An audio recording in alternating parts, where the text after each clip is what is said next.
السلام علیکم دوستوں، میں ہوں سفیان صوفی اور آپ دیکھ رہے ہیں صوفی ٹاکس۔ یہ کہانی اس خاتون کی ہے جس کا تعلق سید خاندان سے تھا۔ یہ سید گھرانے سے تعلق رکھنے والی خاتون تھی۔ آخرکار اس خاتون کو 1 روپے والی مائی کا نام کیوں دیا گیا؟ آج کی اس ویڈیو میں اسی بات کا خلاصہ کرنے جا رہا ہوں۔ دوستو، یہ سید زادی ایک ڈاکٹر تھی۔ اس کے پاس مال و زر کی کوئی کمی نہیں تھی۔ اس کے ارد گرد اس کے نوکر چاکر گھوما کرتے تھے۔ پھر آخرکار لوگ اسے مائی مجذوبہ کے نام سے کیوں پکارنے لگے؟ پھر یہ کیوں واقعہ کہ لوگوں سے 1 روپیہ مانگنے لگی؟ کوئی اس عورت کو 5 روپے دیتا تو یہ 4 روپے واپس کیوں کرتی تھی اور 1 روپیہ ہی اپنے پاس رکھتی تھی؟ آخر یہ کیا وجہ بنی کہ یہ عورت اس نہج پر پہنچی؟ آج کی اس ویڈیو میں یہی خلاصہ کرنے جا رہا ہوں۔ دوستو، اس عورت کو آخرکار 1 روپے والی مائی کا نام کیوں دیا گیا؟ آخرکار کیا وجہ بنی تھی کہ لوگ اسے مائی مجذوبہ کے نام سے جانے لگے؟ آج کی اس ویڈیو میں یہی آپ کو بتانے جا رہا ہوں۔ اگر آپ یہ سب جاننا چاہتے ہیں تو آپ کو میرے ساتھ چلنا پڑے گا ویڈیو کے آخر تک۔ دوستو، اس 1 روپے والی مائی کے نام سے پکارے جانے والی اس عورت نے راولپنڈی کے انتہائی تعلیم یافتہ گھرانے میں اپنی آنکھ کھولی۔ اس کے خاندان کی بیرون ملک میں بھی جائیدادیں تھیں اور یہ کسی لحاظ سے بھی ایک غریب فیملی سے تعلق رکھنے والی نہیں تھی۔ جب یہ عورت پیدا ہوئی تو اس کی حفاظت کے لیے 4 نوکرانیاں رکھیں گی اور اس کے ایک اشارے پر ہر چیز اسے مہیا کی جاتی تھی۔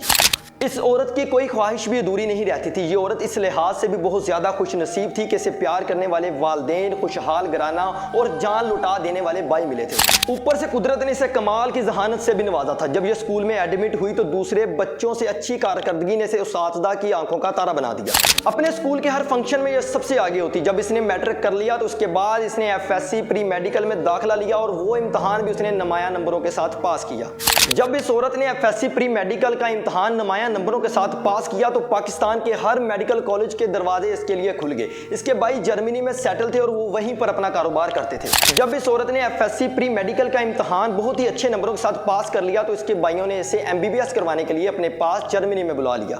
جب اس عورت نے جرمنی میں MBBS کا امتحان پاس کر لیا اور 5 سالہ ڈگری لے لی تو اس کے بعد اس نے جرمنی میں ہی ہاؤس جاب شروع کر دی۔ پھر یہ عورت جرمنی سے لندن چلے گئی اور اپنے فن میں کمال حاصل کرنے کے بعد اس عورت نے فیصلہ کیا کہ میں اپنے ملک پاکستان اور پاکستانیوں کے لیے کچھ کرنا چاہتی ہوں۔ پیسے کی اس عورت کے پاس کوئی کمی نہیں تھی۔ یہ صرف اور صرف خدمت خلق کرنا چاہتی تھی۔ اسی ارادے کو لے کر یہ پاکستان آ گئی اور یہاں پر آ کر اس نے نوکری کرنا شروع کر دی۔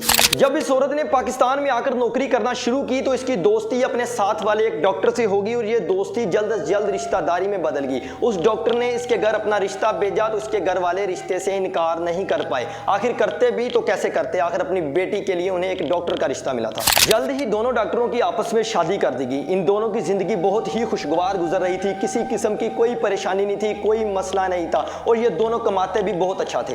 جائیدادوں کا تو کوئی حساب ہی نہیں تھا۔ جب اس عورت کے والدین انتقال کر گئے تو ساری جائیدادیں بہن بھائیوں میں تقسیم کر دی گئیں۔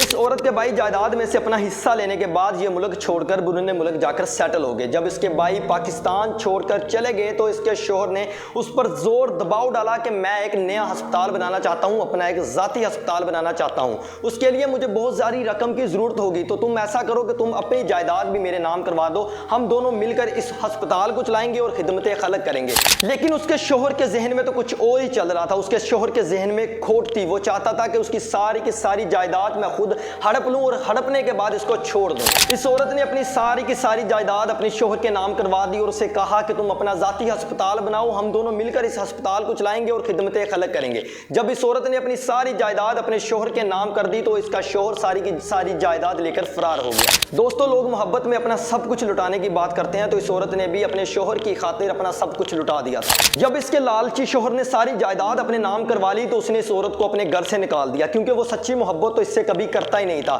اس کی محبت صرف اور صرف اس کی جائیداد ہڑپنے تک تھی۔ اس عورت کے شوہر نے جب ساری جائیداد ہڑپ لی تو اس نے دوسری شادی کی اور اپنی دوسری بیوی کو لے کر بیرون ملک میں جا کر سیٹل ہو گیا۔ جب وہ خبیث لالچی انسان اپنی دوسری شادی کر کے بیرون ملک میں جا کر سیٹل ہو گیا تو اس نے ایک ڈاک کے ذریعے اپنی پہلی بیوی کو طلاق دی۔ اس شخص نے ایک خط بھی بھیجا تھا اور اس خط میں جو الفاظ لکھے تھے وہ بہت ہی دردناک الفاظ تھے جن کو سن کر آپ بھی بڑے حیران ہو جائیں گے۔ ان دردناک الفاظ نے اس عورت کے ذہن پر اتنے برے اثرات چھوڑے کہ وہ تقریباً آدھی پاگل ہو چکی تھی۔ دوستو، اب آپ حیران ہوں گے کہ آخرکار اس خط میں ایسا کیا لکھا تھا کہ جس نے اس عورت کے ذہن پر اتنے برے اثرات ڈالے۔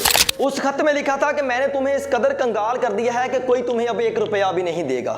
یہ خط پڑھنے کے بعد یہ عورت مکمل طور پر اپنا ذہنی توازن کھو چکی تھی۔ اس کے ہوش اڑ گئے تھے۔ اسے سمجھ نہیں آ رہا تھا کہ اب میں کروں تو کیا کروں۔